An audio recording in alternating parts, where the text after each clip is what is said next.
Les esprits occultes côtoient les esprits célestes et l'ombre se cache en bris dans la lumière. Deux jumeaux en verre blanc, couleur de l'islam, dans un creux à côté de la mer, où les vagues viennent se coucher comme pour attester de la divinité des lieux.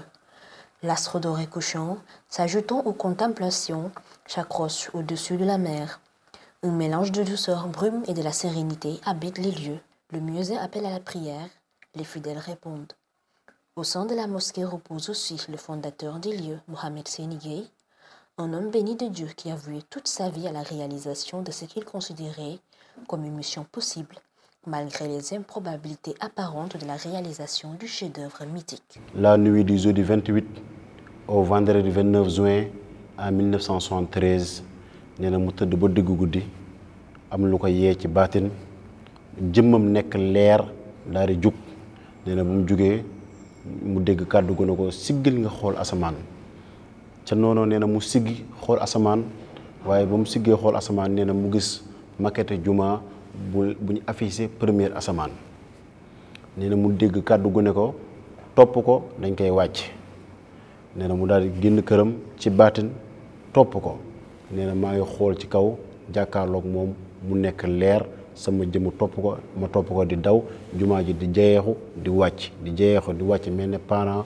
buy wàcc ca noonu nee na moom bi muy daw xoolul sax ci suuf ci kaw rek la doon xool ndax la muy xool bëggul mu rëcc ko nee na mu daal di jóge wakaam jaar ci mbedd wakaam yi di daw bu mu yegsee fii ba ci xur wi ci la jumaa ji nag gën a jël forme daal di dana sareet daal di wàcc fi ñu ko sampee nii tey fi ñu ko liggéey nii. Cette lumière qui a atterri entre les mains de Mohamed Seyni Gueye, le fondateur, pour prendre une forme physique 20 ans après, est aujourd'hui considérée comme un habitat improbable qui est exempt de l'avancée de la mer qui touche les petites côtes.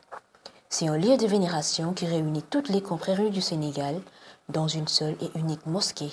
Serigne Mansour Sy borom daara ji dafa am bés boo xamante ne moom moo choisiral boppam pour ñëw si jumaa ji te bés boobu noonu bi muy ñëw ci jumaa ji jamono boobu fii melul woon nii corniche bi sax amu fi woon lépp ay montagne la woon waaye dafa jël otoom limousine bi la jël gaare ko ci kaw tali bi parce que boobu yëg na histoire jumaa ji fi sang bi jaaroon ci montagne bi muy wàcc mu jël otoom gaare ko si tali bi daal na chauffeur bi jàpp ma ak ñam àndaloon kii jàpp mbagg mi kii jàpp si mbagg mi muy jaar ci montagne mi di wàcc ba accès si jumaa ji ci xayma ci misaal maanaam touristes yi fi ñëw bëri nañ trop daanaka tey jii nii rek recevoir naa fi ay touristes yu bëri ñoo xamante ne ñu ngi jóge ci pays yoo xamante ne benn bokku si daanaka mosquée de la divinité àdduna bi yëpp wër na àdduna yëpp xam nañ ko ñu bëri dañ koy gis à travers l' internet ne ñu dañuy bëgg a ñëw découvrir ko am na ñoo xamante nag dañuy xam ne fii bërëbu ñaanukaay la ñoom visite andi wu leen fi dañ fay ñëw pour julli ñaan seen aajo am na ñoo xamante ne nag ñëwuñu fi pour julli dañ fay ñëw pour visiter mosquée bi waaye jël fi ay photo yu mel noonu daal waaye daal fii daal touristes yi ñu fiy recevoir bëri nañ trop. Aux rares occasions comme aujourd'hui, le ciel présente une contraste de lumière entre le soleil qui tire sa révérence et la lune qui pointe son bout de son sourire avant de dévoiler sa belle rondeur écarlate au milieu de la natte bleue céleste. Aussi appelé le Heng, le mont de la colline du phare des Mamelles est la plus grande des deux Mamelles avec une élévation de 126 mètres. Considéré comme le phare le plus puissant d'Afrique avec celui du Cap de Bonne-Espérance, il a été construit en 1864. Au sommet de cet édifice historique abrite la grande lampe, une lentille de Fresnel qui tourne sur une courbe de mercure à la vitesse de 5 secondes par tour. Cette optique joue le rôle d'amplificateur et lui confère une portée de 53 km. Voilà près de 158 ans que ce code lumineux indique aux bateaux qu'ils approchent de Dakar, en repérant dans l'obscurité un éclat blanc toutes les 5 secondes. ñaari tund yi ngay gis nii baatin la am na beneen tund bu nga xam ne mu ngi woon ci booram nekk rakam foofu boo demee guye nga fa rabu dëkk bi ay doomam fa lañ daan foowe guy googu ba léegi mu nga fa dañ koy tuuru beneen mamel bi da doon takk xeer la woon dafa fay beneen mamel bii ne woon baatin bu nga xam ne tamit kenn mënu ko génne ci biti parce que ay secret la. Leur altitude est modeste dans une région certes plate, mais elle constitue un relief remarqué et privilégié autrefois en temps de guerre. Le phare des Mamelles, qui est fondé qui est créé vers la fin du 19e siècle. Hein. Et la batterie, la mamelle qui porte le monument de la Renaissance, elle s'appelait la batterie. Alors que nous avons trouvé, c'était une batterie aussi de tir d'armement lourd de canons. Les canons de l'armée française,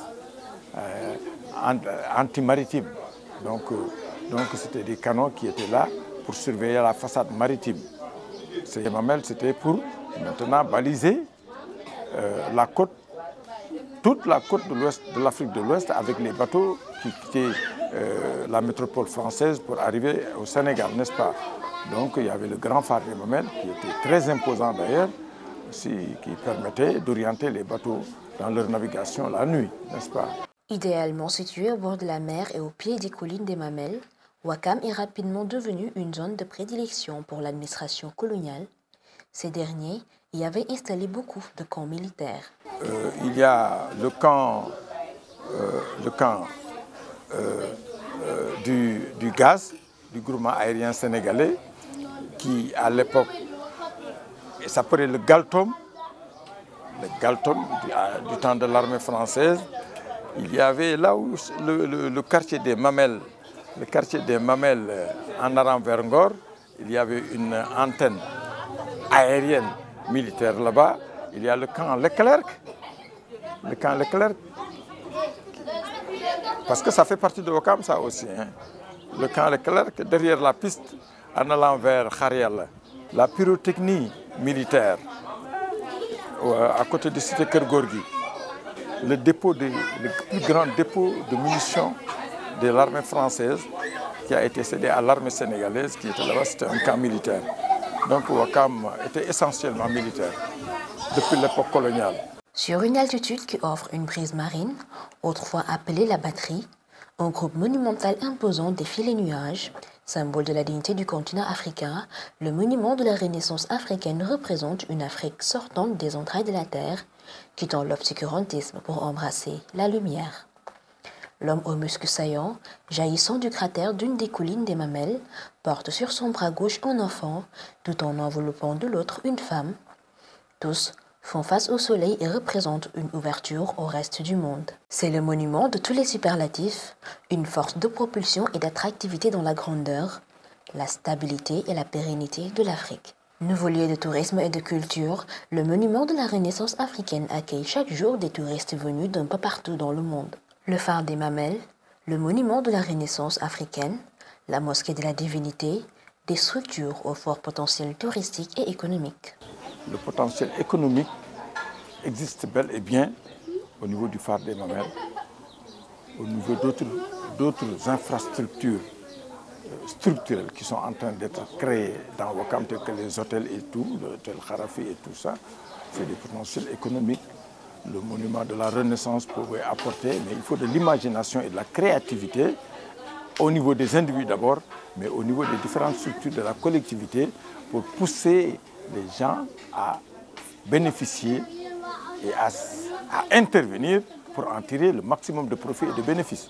Ça donc, c'est la relève de l'initiative personnelle, de l'initiative maintenant à des niveaux différents, jusqu'au niveau de la municipalité, de la commune, mais au niveau des instances, des grandes instances de la collectivité, telles que les instances de Jambour et tout ça, qui incitent les jeunes à avoir de l'imagination, de la créativité pour développer le volet touristique, le volet économique et tout ça. Une communauté avec des valeurs de partage, de solidarité dans le respect de la hiérarchie, les Lébou développent chez eux un mode de vie collectif où le vivre ensemble est un fort consensus. Ce qui m'a impressionné, c'est la qualité de la vie communautaire à Ouakam. Nous avons un esprit communautaire et de solidarité extraordinaire, qui est impressionnant d'ailleurs, il faut le savoir. Nous nous retrouvons vite pour régler nos problèmes parmi nous, pour aider et secourir dans la bonne compréhension et la discrétion, n'est-ce pas? Mais Ouakam aussi, ce qu'il y a,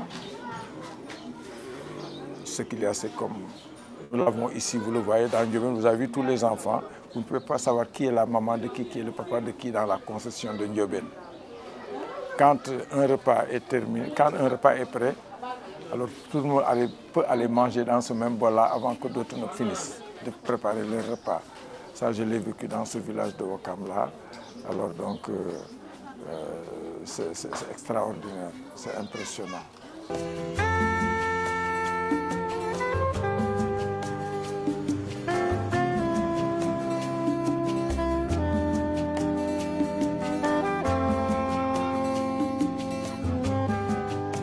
Kusago lela tungango falango nyei fanani kusamba mrela kumbiti falamba nyei fanani Kusago